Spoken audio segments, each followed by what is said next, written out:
like 2 people were killed, another 15 civilians were injured, 4 of them blown up by those pedal mines, which we'll get to in a minute. Those PFM mines, these pedal mines, we'll get to. Then she goes on to say, Ukraine has been shelling central Donetsk since an hour and a half ago. It died down. People went inside to document or went outside to document the damage. It started up again about 5 minutes ago. I waited before writing about this, but by now it's all over the media. A dead woman lies outside the hotel. And I want to just show you some of the areas that she witnessed this afternoon or earlier today, playgrounds that are being attacked. Under what circumstances would you attack a playground? Like, these are playgrounds. Look at this. There's a teeter-totter and NATO shells there. Can we go back to those? Sorry. Yeah, go back to this playground. The seesaw. Seesaw. It's the same thing. I'm just teeter-totter, slide. Deliberately targeting these, deliberately targeting playgrounds. And civilian areas, right. Areas. Under what circumstances? No Russian army around. And consistent with the Amnesty International reporting, since they are then sending investigators in, she has documented Russian troops actually evacuating places that had civilians, unlike the Ukrainian army, right? Mm-hmm. And she has been attacked for that as well. You can see how little pressure it takes for these things to explode. This is Eva Bartlett's reporting. Watch.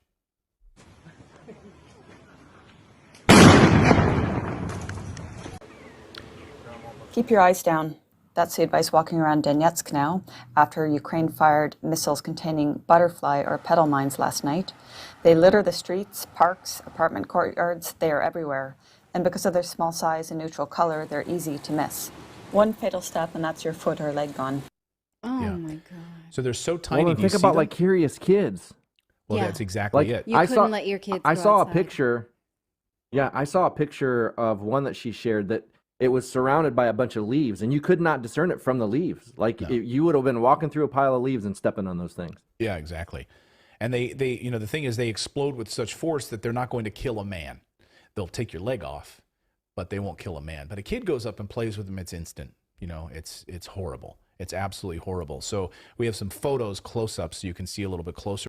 Again, we covered the prison angle on this. We went and retread it from last night. But now we have word today from Russia saying that they have proof in reports in the press this afternoon. Russia says they have proof that the prison where the Ukrainian soldiers were being held was bombed by the Zelensky government.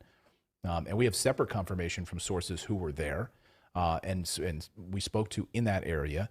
And interviews like this are starting to cause major trouble for Zelensky when you have soldiers who are now speaking out about what they were forced to do, forced into becoming a soldier. They didn't even want to be. Yes. Forced, that's one piece of it.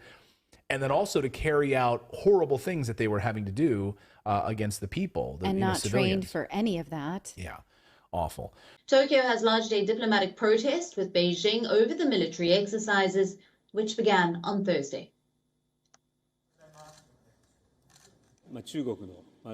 With regards to China's ballistic missiles falling into waters near our country, including our exclusive economic zone, I have told her that it is a serious issue for our security and for the safety of Japanese people. We strongly condemn China and have protested the recent Chinese actions that create a serious concern for the region and to the peace and stability of the international community. We urge that they stop military drills immediately.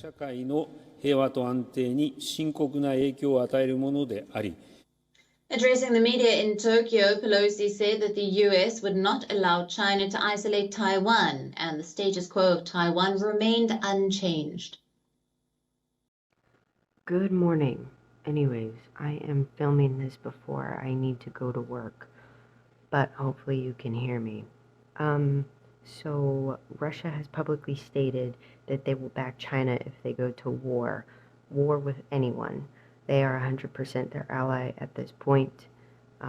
So be prepared for that if Russia gets involved, if China starts a war. China's practice missiles have also landed within Japanese sea area.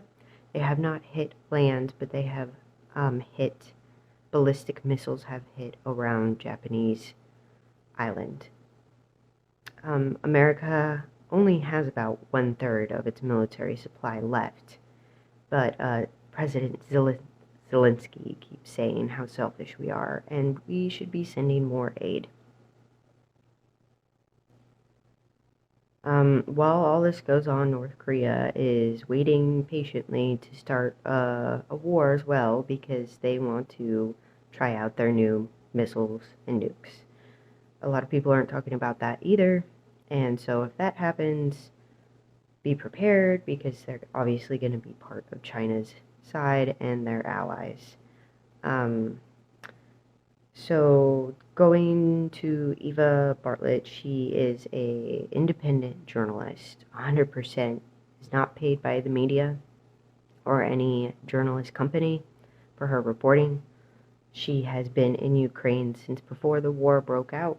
She has been reporting on places like Iraq and Iran and Palestine and now Ukraine. She has been doing this for decades. She is a well-trusted, independent source that is 100% reliable with her reporting. So this is something that should be looked at and taken seriously when a woman like her is out there risking her life. She also, where she was located in Ukraine, her place of residence, her sleeping quarters, her hotel, whatever you want to call it, was attacked by Ukraine missiles, and that is a whole other story. But look up Eva Bartlett, and you can find her social media handles and see the reporting that she does firsthand.